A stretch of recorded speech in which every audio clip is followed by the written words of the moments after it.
৬ মাস পরে একবার বাপের বাড়ি গিয়ে ৩-৪ মাস বেড়ায় আসার নামই মনে হয় মেয়ে, তাই না?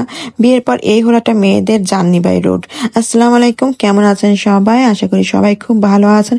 খুবই একটা ঝামেলার কাজ, এই যাও আবার ব্যাগ ম্যাগ গুছায় আবার চলে আসো, আবার অনেক দিন পর দেখা, আবার যাও, আবার টুপলা টুপলি বেঁধে চলে আসো, কান্নাকাটি করতে করতে চলে আসো। তো এই হলো মেয়েদের জীবন। মেয়েরা যখন মায়ের বাসায় যাবে তখন তাদের উল্লাস আনন্দের কেনাকাটা করা মানে কোনো কিছুর শেষ নাই।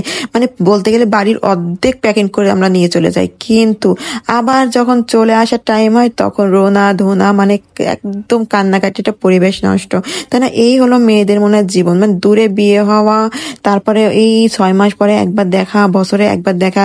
তা সবাই তো যেটা হয় যে ঘুরে ঘুরে কিন্তু চলে আসে খুব তাড়াতাড়ি, বাপের বাড়ির থেকে বেড়ায় কিন্তু চলে আসে, কিন্তু আমার ওইটা হয় না। আমি এত পরিমাণ জার্নি করতে ভয় পাই। যখন আমি যাই তো আমার আন্দাজ থাকে আমি 2 মাস বেড়ায় আসবো, মানে 2-3 মাস আমাকে বেড়াইতে হবে, 3 মাস না হলো 2 মাস 2.5 মাস এরকম। কিন্তু তারপর মনটাকে শক্ত করেই থাকি, ইচ্ছা হয় নিজের সংসারে আবার ফিরে আসি। কারণ নিজের সংসার ছাড়া আমার তো তারা জানেনি আমার একদম ভালো লাগে না, মায়ের বাসা হোক আর রাজপ্রাসাদ হোক।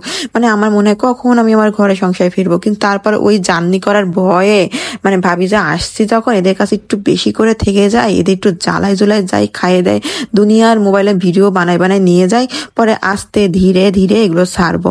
এখন যদি এইগুলো ছাড়া দেখে কেউ ভাবে আমি আজীবন আমার বাপের বাড়িতে পড়ে আসি, বা আমার বাপের বাড়ির মানুষ এসে আমার কাছে পড়ে আসছে, ব্যাস এটা তো ভাই খুবই সমস্যা। এত খুঁচাই তো তোমাদেরকে সবকিছু ডিটেলস বলা যায় না। মানে এটা হচ্ছে একটা সোশ্যাল মিডিয়া, এখানে আমি পুরো 24 ঘন্টা তো তোমাদের সামনে তুলে ধরতে পারবো না। আমি জাস্ট আমার সুন্দর সুন্দর মুহূর্তগুলো তুলে ধরবো, আমার রান্না চ্যানেল আমি রান্নাগুলো তুলে ধরবো। তার মানে তো এই না আমি আমার পার্সোনাল সবকিছু ফেসবুকের মাধ্যমে আমি প্রচার করব। এটা যারা ভাবো বা যারা জানো বা যারা বোঝো তারা আসলে এই বিষয়টা নিয়ে আসলে চর্চা না করাই ভালো। কারণ হচ্ছে আমরা যখন কোথাও যাই তো আমরা অনেক ভিডিও করে ফেলি ফোনে, ঠিক না? তো ওইগুলো আমাদের অনেক জমা থাকে, তো ওইগুলো আমরা আস্তে আস্তে করে মোবাইলে দিই। আবার দেখা যাচ্ছে যে অনেকদিন পর বাসাতে কিছু রান্না করি, তখন আবার দেখা যাচ্ছে ওইগুলো জমায় রাখি। তার মানে না এই না যে আমরা সব সময় গিয়ে বাপের বাড়িতে পড়ে থাকি, মানে বাপের বাড়ির মানুষও এসে পড়ে থাকে। মানে এই জিনিসগুলো কিন্তু ভাবা খুবই ভুল। তো মায়ের বাসায় গেছিলাম, তো মায়ের বাসায় খাবো দাবো সেসব ভিডিও যদি এখন আমি দিই, তাহলে তোমাদের এত কেন সমস্যা, মানুষের এত কেন সমস্যা? তার মানে তো এই না যে আমি আসলে আমার মা আমার কাছে বা আমি আমার মায়ের কাছে, মানে এত মাথায় প্যারা আমাকে নিয়ে মানুষের, ওরে বাপ রে বাপ।